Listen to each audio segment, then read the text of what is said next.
The more hits we play, the more hits we get. URLradio.net, Stacey Sturm. And it's time for another Financial Friday with our friends at Legacy Financial Partners. We have Devin Melvey in, and today we're talking about picking your financial advisor. Yes. Like I said, it's like dating game for the financial advisors. There we go. Let's find your match. So let's talk about that, Devin. Yep. So tell us a little bit about the history of financial planning or financial planning. Yes. So, when you think about, the financial planning industry, it's a pretty new industry, actually. And, retirement in general it's not like it's been around for hundreds of years. Yeah, I don't think my parents had a financial advisor until I was probably out of high school. Okay. Yeah. Okay. Yeah. I think they saved, Right. like in a bank account. Right. But I don't think they had an actual financial planner until I was probably a senior in high school or out of high school. Sure. And that's pretty common too.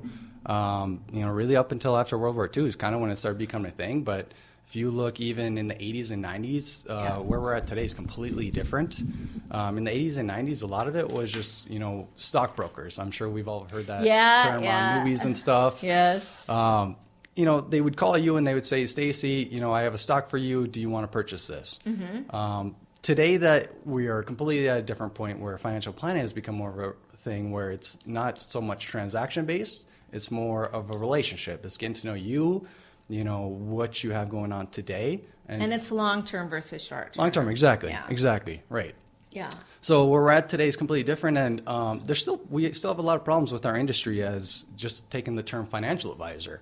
Yeah. That today could mean a million different things. It could mean maybe it's some type of stockbroker that just wants to sell you transaction type of stuff. Yeah. It could mean just an insurance agent that handles more insurance stuff.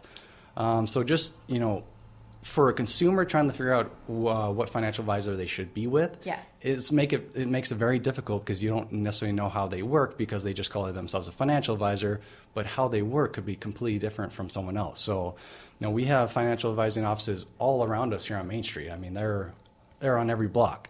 Yeah. They all work differently. So getting a better understanding of, what a financial advisor does, how they work, and knowing what questions to ask can get you a long way. And you say ask questions like qualifications or are they fiduciary? I don't even know what fiduciary means. I like the word though, it's fun. and not a lot of people do. Okay. So fiduciary, that just simply means, so that should be one of the first questions you have for a financial advisor. Are you, Devin, are you a fiduciary? And all that means is, Devin, will you act in my best interest at all times, no matter what? Gotcha. And that's what fiduciary means. And it's not just acting, someone like Stacey's best interest. It is acting in Stacey Sturm's best interest of no one else. So being a fiduciary, you have to abide to a certain degree of integrity. Yeah. Whereas if you're not a fiduciary, you have to go by what's called a suitability standard. And all that means is I can, give you, sell anything to Stacey or someone like Stacey, someone Gotcha. that's just, it's suitable for someone like you guys. Or fiduciary means I got to act in your best interest at all times, no matter what.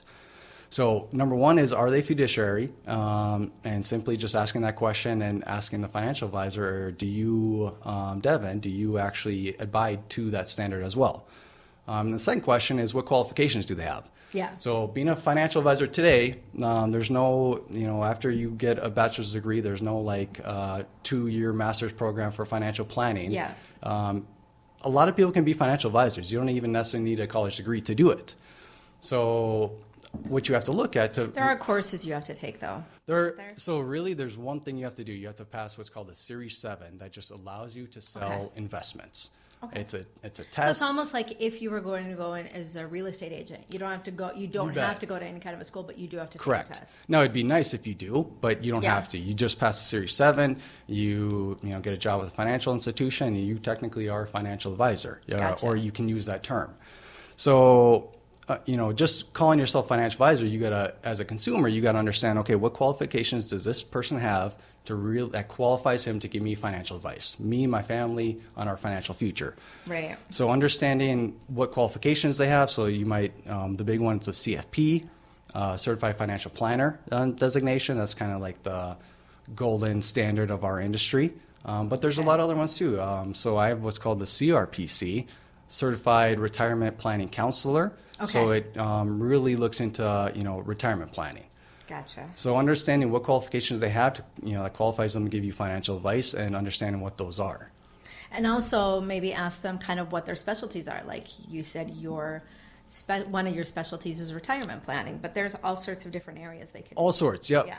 And every financial advisor will do different stuff. So how we work at Legacy Financial Partners is we take all the 6 areas of financial planning and we use them together. So quickly, the 6 areas are where you sit today, your financial position, Stacy, yep. Investment management, retirement planning, risk management, tax planning, estate planning. Okay. And we've probably put a graphic up showing the 6 areas here, but okay. So you can't do one of these in a vacuum. They have to be, it's like an interconnected web. You touch one of them, it's going to affect all the other areas. So people might specialize in, managing investments. And when people think of financial advisors, that's mainly what they think of is he's going to help us with our investments. Yep. Which is true. But I can't help you with investments without that having some type of tax ramifications to it. Yeah. So every investment you ever hold, Stacy, will have some type of tax consequences with it. And I could give you the best investment management in the business. We could be on track towards your retirement. You get hit by a bus tomorrow. It's a possibility. I'm downtown, man. It's a free-for-all. You've walked around downtown. A lot of buses out here. There's a lot of craziness walking around. A lot of craziness, downtown. yeah. So you get hit by a bus tomorrow, and we never talked about life insurance or anything like that. It throws everything out the window. So all of these areas have to work together. And if you miss one area, it could throw your entire financial future off. Gotcha. So understanding what your financial advisor does he look at all 6 areas? He's going to help you with your tax planning. Is he going to help you with your estate planning? Or is he just going to help you with your investments and understanding how that works? So us looking at all 6 areas doesn't mean you're not going to have a CPA. It doesn't mean you're not going to have an attorney to help you draft a will. Right. It's just that those type of people are transactions. They're going to help you get that stuff together.